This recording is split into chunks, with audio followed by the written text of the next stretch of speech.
కేంద్ర ప్రభుత్వ ఆదేశాల మేరకు రాష్ట్రంలోని అన్ని పాఠశాలల్లో ఈ నెల 22 నుంచి చేపడుతున్న శిక్ష సప్తాహు కార్యక్రమాలు ముగిశాయి. చివరి రోజు మండలంలోని అన్ని పాఠశాలల్లో సహపంక్తి తిథి భోజనాలు సందడిగా సాగాయి. స్థానిక ప్రభుత్వ బాలుర బాలికల ఉన్నత పాఠశాలలో జరిగిన సహపంక్తి భోజనాలలో ఎంఈఓఎస్ విమలమ్మ పాల్గొని విద్యార్థులతో పాటు కలిసి భోజనం చేశారు. అలాగే విద్యార్థుల తల్లిదండ్రులు, ఉపాధ్యాయులు కూడా ఈ సహపంక్తి భోజనాల్లో పాల్గొన్నారు. ఈ కార్యక్రమంలో పాఠశాల ప్రధానోపాధ్యాయులు సిహెచ్ రమేష్ కుమార్, మేసాల వెంకటేశ్వరరావు ఉపాధ్యాయులు పాల్గొన్నారు.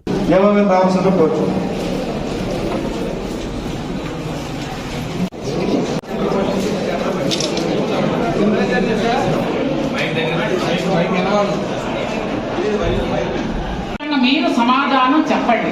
ఫోన్ చేసి చెప్తారా, లిఖిత పూర్వకంగా రాసిస్తారా, మీ ఇష్టం. కానీ వాళ్ళకి సమాధానం రావాలి. రాకపోతే నాకు చెప్పండి. ఎవరైనా నేను మాత్రం ఊరుకోను, ఎందుకంటే అది కరెక్ట్ కాదు. వాళ్ళు ఆ గ్రామంలో గౌరవించబడుతున్నటువంటి వ్యక్తులు. వాళ్ళకి కొన్ని సమస్యలు ఉంటాయి. అక్కడ గ్రామంలో వాళ్ళకు వచ్చి చెప్తారు, మనకు చెప్పలేరు అన్ని.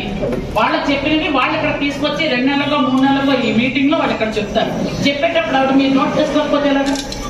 నోట్ చేసుకోవాలి. వాటిని మళ్ళీ క్లారిఫికేషన్ ఇవ్వాలి, క్లియర్ చేయాలి. వాళ్ళు ఎవరో పెద్ద పెద్ద కోరికలు అడగరు. నీళ్లు, విత్తనాలు, కాలువలు, రోడ్లు అడుగుతారు. మీరు ఏం చేయగలరు అది చెయ్యండి.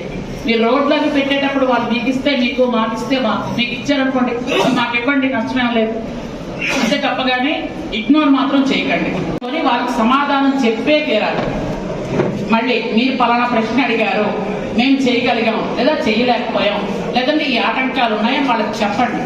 చెప్పకుండా ఇక్కడ మీరు మన దగ్గర తలుపేసి ఇంటికి వెళ్ళిపోయిన తర్వాత కొంతమంది లేడీస్ ఉంటారు, వాళ్ళ పాపం చదువు ఉండదు. అక్కడ గ్రామాల్లోకి వెళ్తే వాళ్ళ హస్బెండ్ ఏదో హెల్ప్ తీసుకొని చేయగలుగుతారు. ఇక్కడికి వచ్చాక వాళ్ళే ప్రశ్న అడగాలి. ఎంపీటీసీలు కానీ సర్పంచులు కానీ వాళ్ళకి తెలియదు. ఇక్కడ వాళ్ళు ఇక్కడ ఏదైనా అడుగుతారు. మీరు దాన్ని అస్సలు ఖాతరు చేయకుండా చాలా మంది వెళ్ళిపోతారు.